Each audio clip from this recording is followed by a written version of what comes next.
na pinatay. No.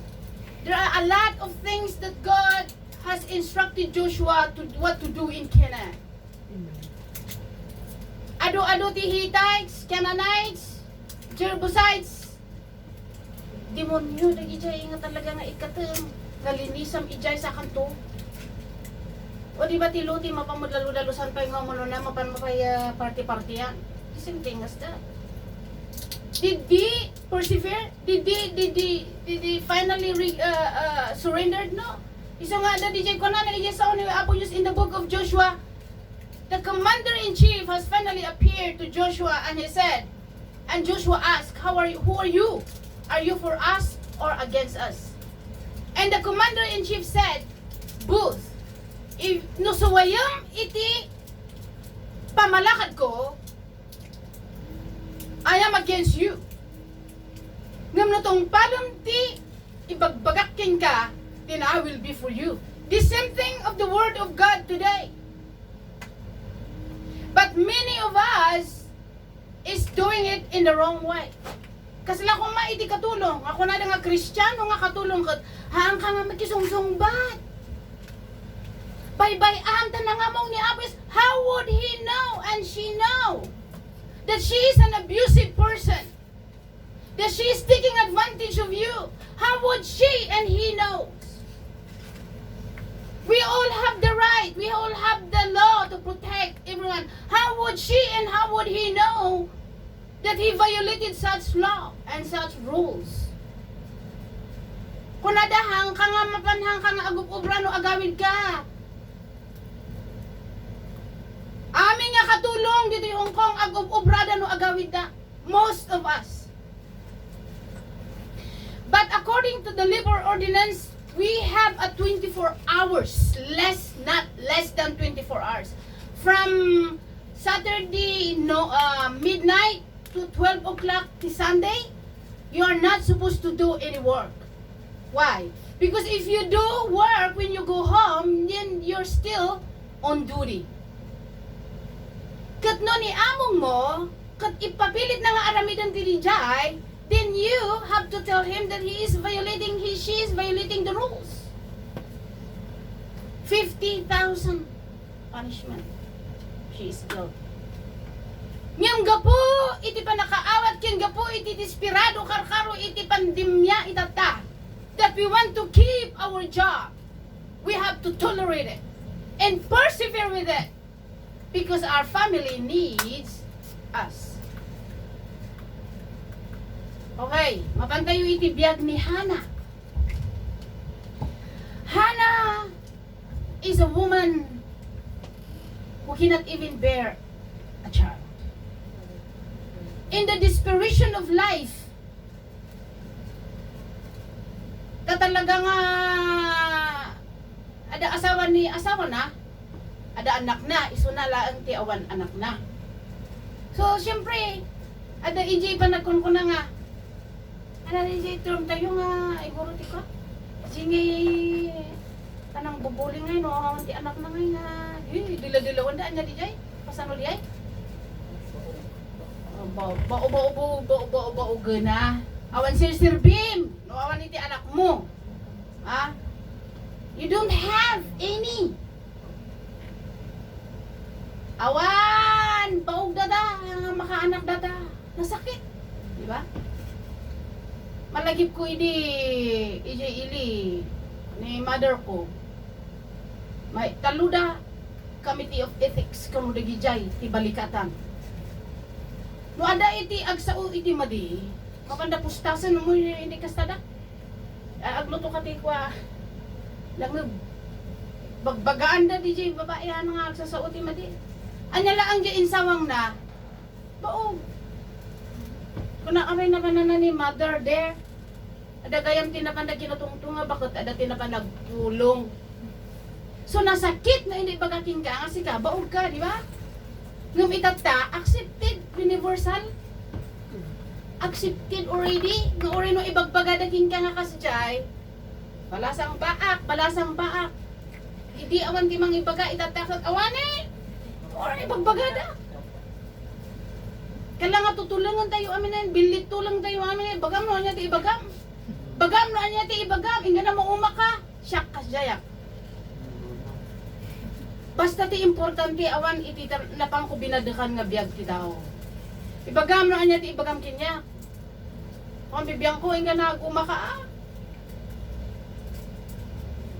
Agyaman ak no agpaisu. Tak no mga baka, di ba? Si Hannah was an sterile and but very much wanted to have a child. Desperado na to. Ta isu iti mabigbigan na iti maysa nga tao. Or ano lalaki ka kang babae ka no baog ka nga human being. Once you're serving. So nga ti Chinese, karkaro ti Chinese no lalaki ti anak mo ay wala niya nga klase nga ugali mga babae. Good ka pa rin. Te inikam isuna iti asawam ti lalaki that will carry out the generation of the family. Even iti Middle East. Kasi dyan, di ba? Malagip ko iti books. Have you ever read the book The Princess of Saudi Arabia? That is 2 to 3, 4. Si bibiyag nga inkali na di anak na nga babae. Hidig! Tanda nga kaya ti babae. Kahit na lalaki. Hano yung kabili di anak na ije abot. Kung kunan na di anak na, Daddy, Daddy, Daddy. What are you doing? Anak, itaka.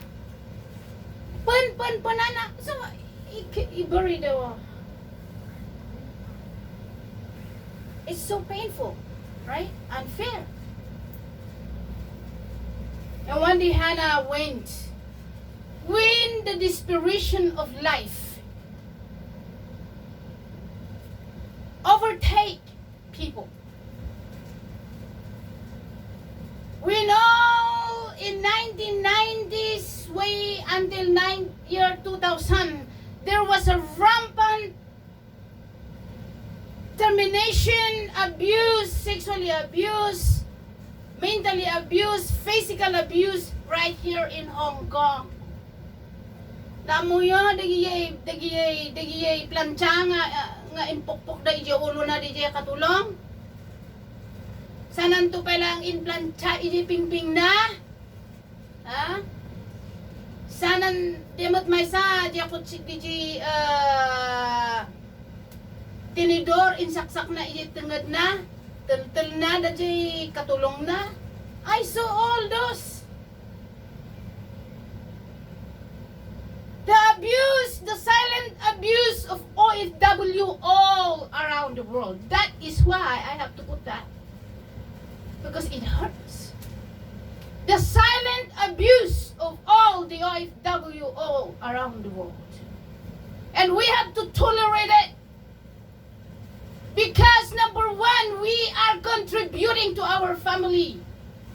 Secondly, to the currency of our country. Padasan amin dagiti OFW nga haanda nga agreement in 3 months. What happened in the Philippines? You tell me. The remittance now, just few years ago, is like abuto na iti 12 billion.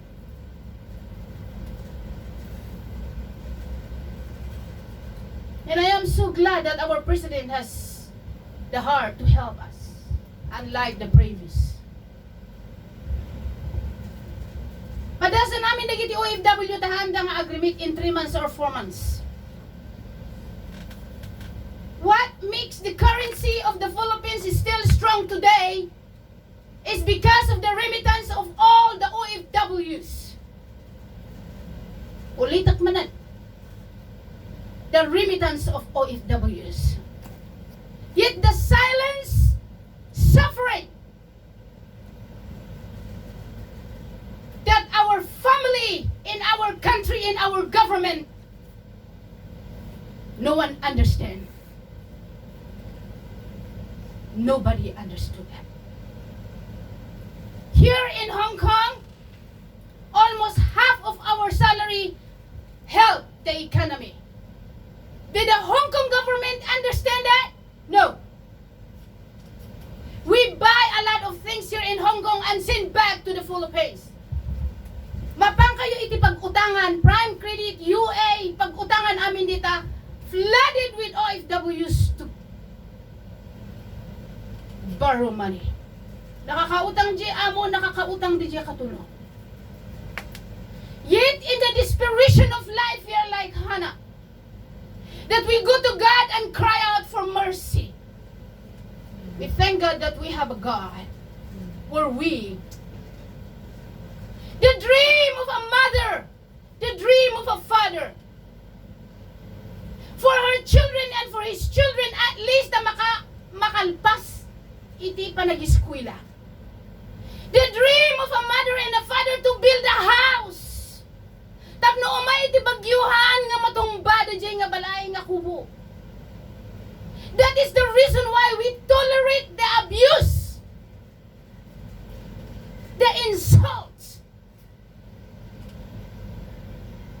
and that our family should understand that. And that the government should understand too. And that you as an OFW should understand too. And that we'll have to continue and start saving for ourselves for emergency purposes. We should learn to buy an insurance for ourselves. I've been telling this many times already. I've been pounding this pulpit many times already, that in desperation of life, just like Hannah, God is giving you the nuggets, and the nuggets is that your salary. Tapno adda iti bunga na di jay perseverance mo, ito yung kong kabsat. Be wise of it. Na po pa man. Apa naman? Kaspas data. And so Hannah went there, and you know, amuyo ba, did you experience it very sad in heart? I experienced it 2 to 3 times. Hanak makapangan eh. Previously, in my previous employer. You're very sad, DJ heart mo, that you exhaust everything. Yet your understanding, your consideration, everything has not even been haangan na big. Nasukatan, iti nasakit, nasaam, napait, na insulto. And you cannot even eat to the point that you are being sick. And you will say, hanak nga agtrabaho tata, please, I am not feeling well. You know? When you did everything you can for your family, for your child, and your child just screw up everything, didn't even think of your difficulties and your tears behind the walls of your suffering being an OFWs. They don't understand that unless they will experience it by themselves. Sana to ko na madlaang kasi gayam tibiyag ni mama. Madig agawid ako. And I salute those children who come here and stay. You know, so finally, this pride has to be get down on their own knees. And so Hannah went to God and I said, I'm so desperately, I'm being mocked. Did God refuse him? Did God refuse Hannah? Did God deny Hannah? No, God did not deny Hannah. He gave. And then Hannah said, if you give, I will let him serve you. And he gave Samuel, the uncompromised prophet of Israel.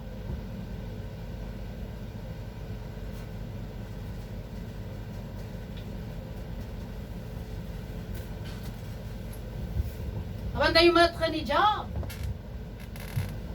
Job is a man of a righteous man. He is a man, a blameless man.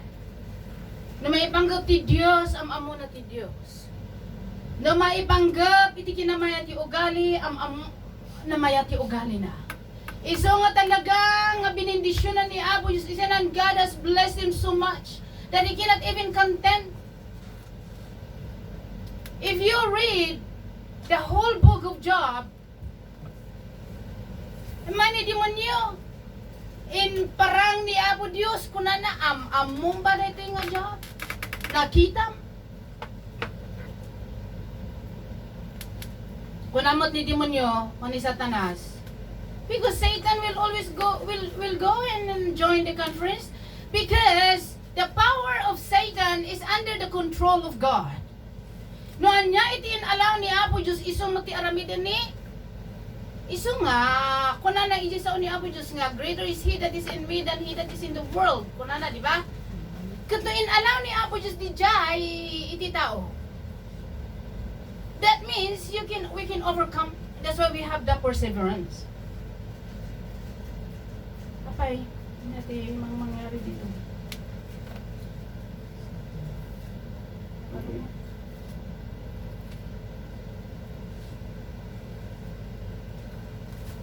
And so he went and God and Satan said, "Kasano ka sinusurround mo iso na iti panakabalin mo?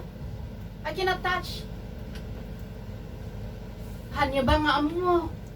Nagita pamilyayo ija Pilipinas, gapo kanyam, iso ti talaga nga pupuprotektaran niya Apo Diyos. Ang mga ibaga nga si Kadijay. It's because of God Himself. Ang mga ibaga nga gapuking ka, no? No question in the life of God, of John. Ngam, imay, iti pa nagtisting, iti biyag na. Tayin alaw ni Apo Diyos. Anya timbaga na kanay demonyo ko na okay. But don't kill him. Iso nga, ada ti gadil, amin nga kayamanan na, pati anak na, awanan na mata. Niya nga klase nga Diyos gayam data. Haangat ni Apo Diyos tinangaramid ija, ni demonyo. And to test the perseverance of a man of God. Iso nga hanyo nga ibaga nga amin nagiti pastor kan mga kasabang nga kaslakan niya. I'm not justifying ha. Kat nagpipintas ti biyagda. The devil is angry with people who preach the truth. They will hate them. I don't care if you will hate me as long as I will tell the truth. Because I do not want to live in the freedom. I do not want to live in the world of guilt. I always want to live in the freedom of guilt.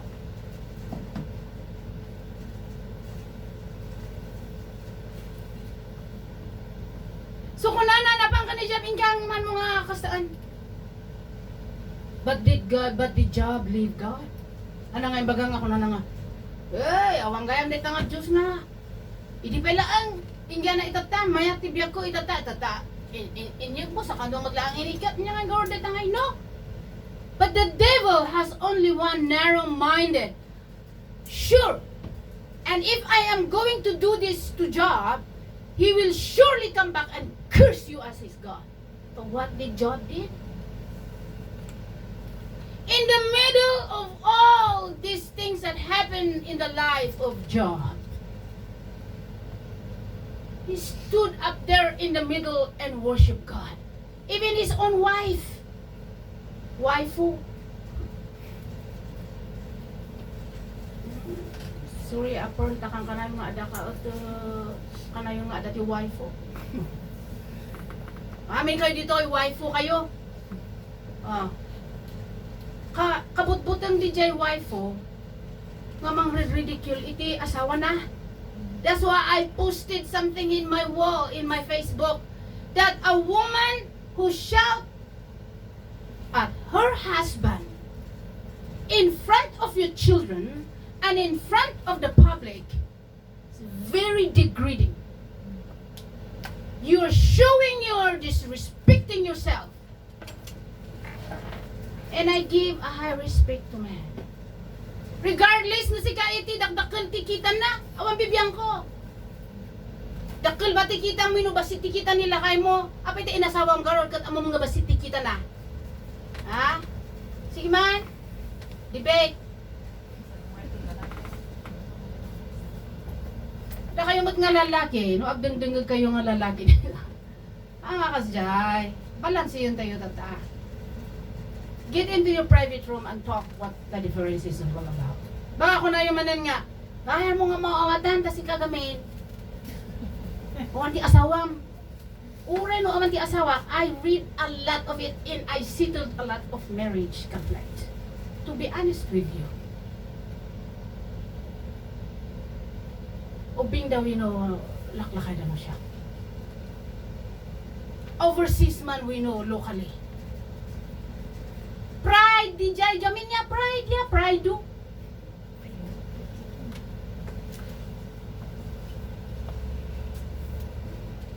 At least, alauna nga nagpinukaw iti may sangarabi ka. Bigla nga nakita ka. Peace. Nagsango dadadlo. Manangan. Bigla nga nabulagta akan ala akay tutulog ko. Ano rin jay? I never experienced that. I see any fight something like that. Grabe gayang take quiet. Wah, basta. Bless ka. Nakitut. Ay, grabe nito yung barupong ko. I have to fix my ingungutan nga among. At dati, linuto mi nga so, una, Joan, thank you Una natin kami hindi talaga nga manang napi, kita nang kikita na kinyak niya di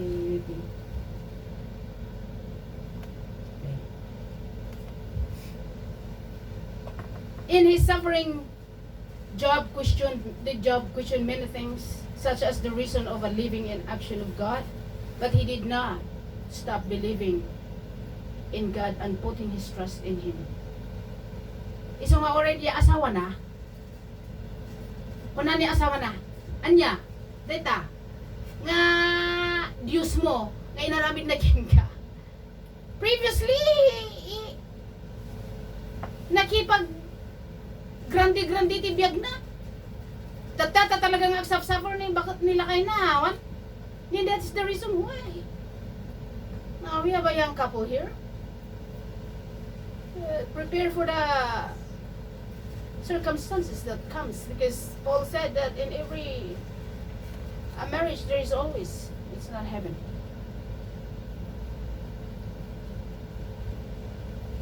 In the life of Job, even his friends, mapanday jay, ano yung gagayong mo? Nya kanungot dita nga born again nga yung kaibaga-baga dita. Don't care about them. Just concentrate your relationship with God. The perseverance is that there are a lot of things that come on your way. Stand to the truth, and the truth will set us free. Ito titiman ti nagabak na church, free believers. Truth will set us free. Mapantayo, iti life ni Jeremiah. In the life of Jeremiah, a few prophets suffered so much as Jeremiah. For the faithful preaching of God's message, he considered a traitor, scorned, beaten, and imprisoned. All by his own people. And finally, he saw the destruction that he had prophesied when Nebuchadnezzar destroyed Jerusalem. But in the midst of all this, Jeremiah did not stop obeying God. In the perseverance, he did not mean always being happy. Jeremiah was through a depression and wanted to die. But because of the perseverance, he endured and overcome the difficulties. Thus is written in Jeremiah 17:19. I'm sorry, I did not give you Joshua. And Jeremiah did not give up with his legacy, was the entire book of the Bible.